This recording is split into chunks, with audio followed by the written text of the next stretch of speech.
And the person you think there is no way I could love that person, write their name down. And go ahead and put the 1. Yeah, it's not going good on that one. And then watch what God's going to do during 40 days of love.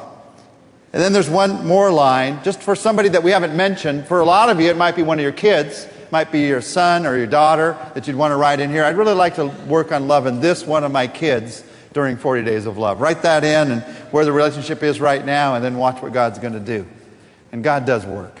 He does great things. And here's the incredible thing. With love, a little bit of growth shows great impact in our lives. Love is such a powerful thing that when I grow a little bit, incredible, wonderful things happen. Listen to this story. It came in from a mom who felt overwhelmed by her children, her schedule, her responsibilities, the busyness of her home. She wrote in and said, "All I seemed to do was nag and bark at and scold my kids incessantly. And when I looked at myself, I honestly saw a shrew. In my tears, I cried out to God." And she was reading 1 Corinthians 13, the chapter, by the way, that we're going to study together in our small groups during 40 days of love.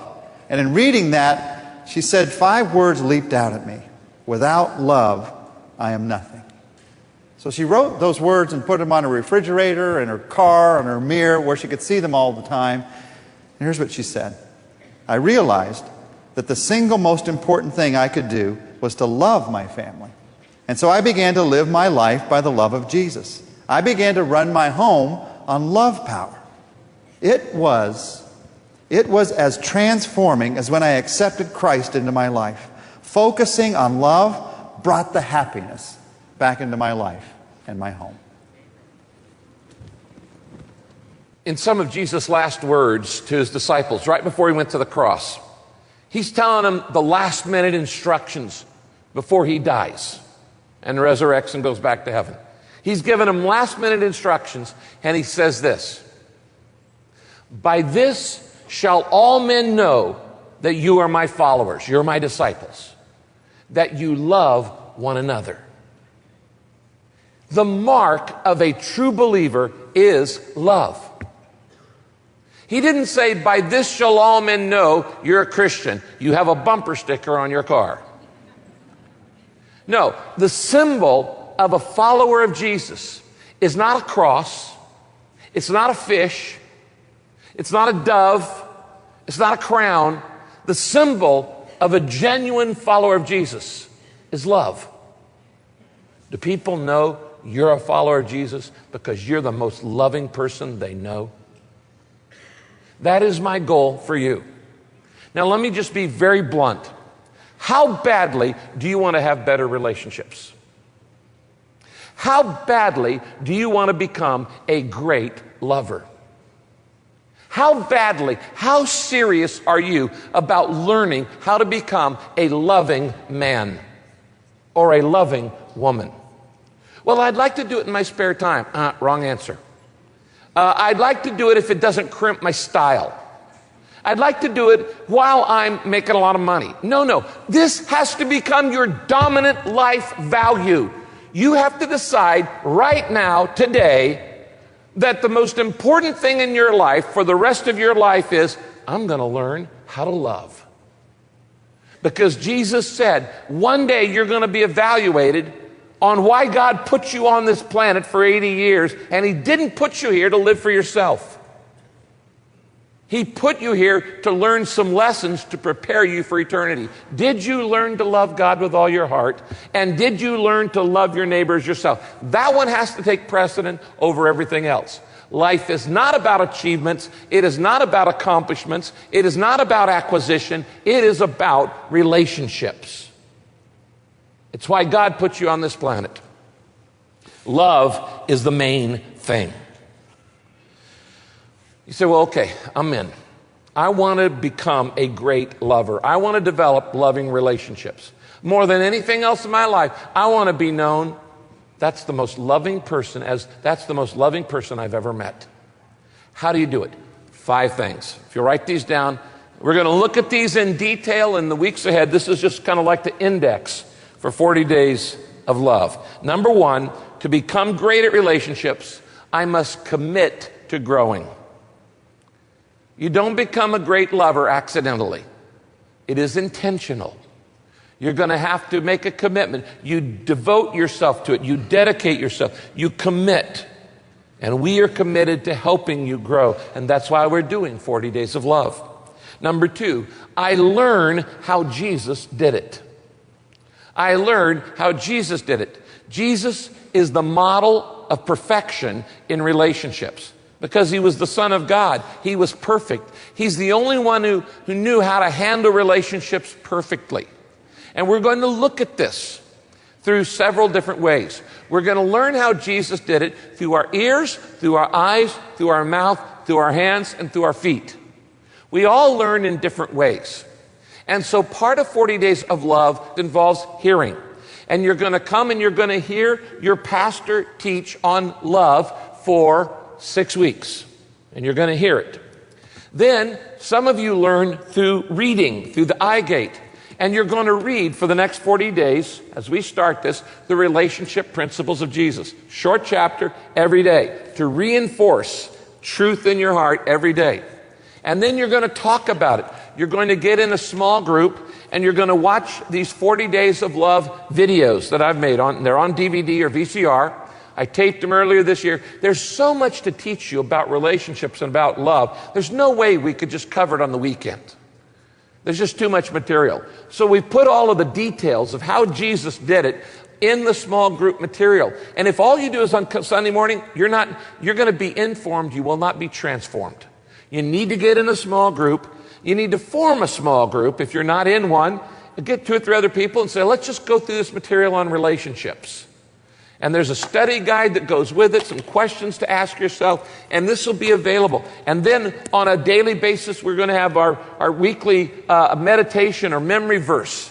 And we're going to give those to you. And by the way, you can go to our website, and if you want to, you can download them, and we will text them to your cell phone. So that during 40 Days of Love, that will keep coming up on your cell phone so you can see the verses that we're looking. By the way, what is 1 Corinthians 16, 14? And everything you do, everything must be done with love. That's right.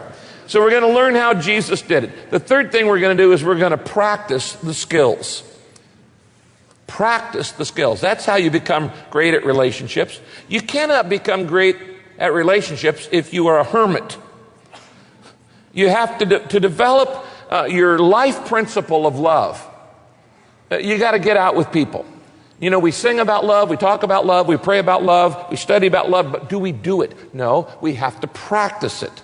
And so during 40 Days of Love, we're going to help you start developing the love relationships of your existing relationships and improving those, taking the initiative to, if you need to seek reconciliation, we're going to help you on that. Some issues on existing relationships. And then we're going to help you expand your relationships to love people that you've never loved before. Because that's what God's watching. And God, sharing God's love with others. You see, this is what makes Christianity different from every other faith. Christianity is a love-based faith, not a law-based faith, a love-based faith. In every other religion, they treat the holiest person as the person who isolates themselves as a hermit, as a monk. They go up into the mountains and they hide in a cave and they don't get around people who are evil, wicked, mean, bad, and nasty. And we don't want to get touched by human beings. And so the holiest people in many religions are the people who have no contact with others. They must be holy because they only spend their time with God. Jesus taught the exact opposite. That the way you grow spiritually is by getting with other people. By practicing love. And Jesus taught you got to be at the marketplace. You've got to be in the business. You've got to be in the party, at the wedding, and be there. Why? Because life is all about love. Loving God and loving other people. And you can't do that unless you're around other people. Some of you are going to have to spend less time in front of the computer screen where you're hiding from others. And you're going to have to actually get in a small group. A small group is a laboratory for love. You cannot learn love without being in relationships. Number 4, we're going to develop the habits. We're going to develop the habits. And you're going to learn some new habits over the next 40 days, the habits of the heart. And I'm very, very excited about how this is going to change your life.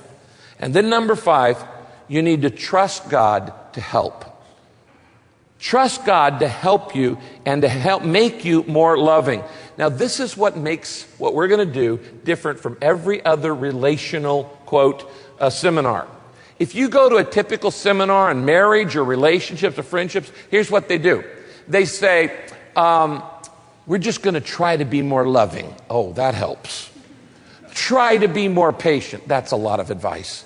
Try to be more kind. If all I had to offer you was try harder, we wouldn't even be doing this. Because I tell you what, trying doesn't work. It's not a matter of trying, it's a matter of trusting. Jesus said, you are to love others as I have loved you. You say, I can't do that. You are right. You can't. You will fail. You fail with unconditional love, and so do I. What the key to love is not you trying harder to be more loving. The key to love is letting Jesus Christ love through you. It is experience the love of God in your heart, feel loved, feel forgiven, feel grace, and then all of a sudden, you know what? It just bubbles out of you. It's actually quite easy. It's letting Jesus Christ love through you. So it starts with getting Him in your heart. You can't love like He did by just trying, not by imitating. It's letting His love flow through you. And that's what we're going to talk about. But it starts with a decision. Are you ready? Okay. In front of you, or maybe when you came in, you were given a card. It's the 40 Days of Love commitment card. Would you pick this up?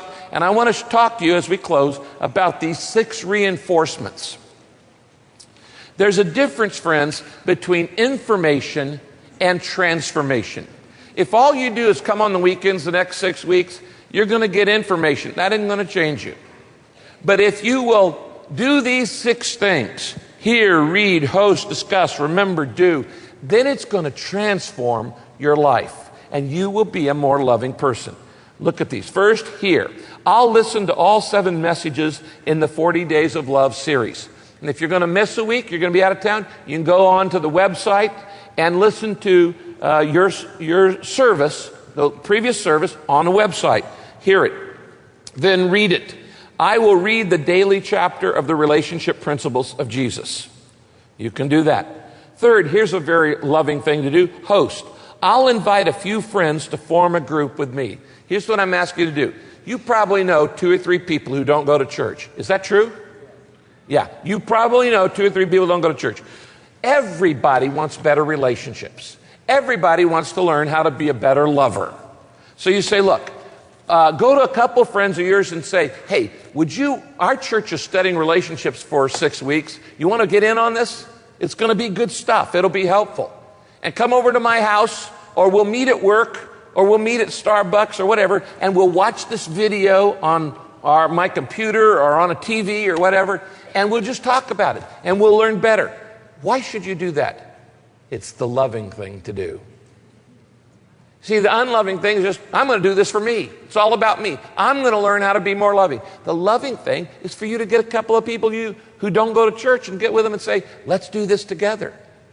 We can help you. We'll give you a kit. There's a box of materials. We can give it to you, the books and the DVDs and all this stuff. Last night, about 200 people, many of them brand new people to our church, just said, I could do this. I could get 2 or 3 friends and form a group for 6 weeks. I'm not asking you to do it the rest of your life. It's just, let's study relationships together. Then discuss. I'll meet with my small group, either at home or at work or campus, 6 times in the next 6 weeks. And then remember, I'll carry the memory verse with me. And then I'll practice the action steps that my pastor gives me. Now, on your outline, you can finish filling that out. On your outline, there's a verse, Philippians 1:9, and it closes with this. This is my prayer for you, that your love will grow more and more, and that you will have knowledge and understanding with your love, not an immature love, knowledge and understanding, an insightful love. And that is my prayer for you and for every church that's going to be doing 40 Days of Love. That together we will be known as churches that love.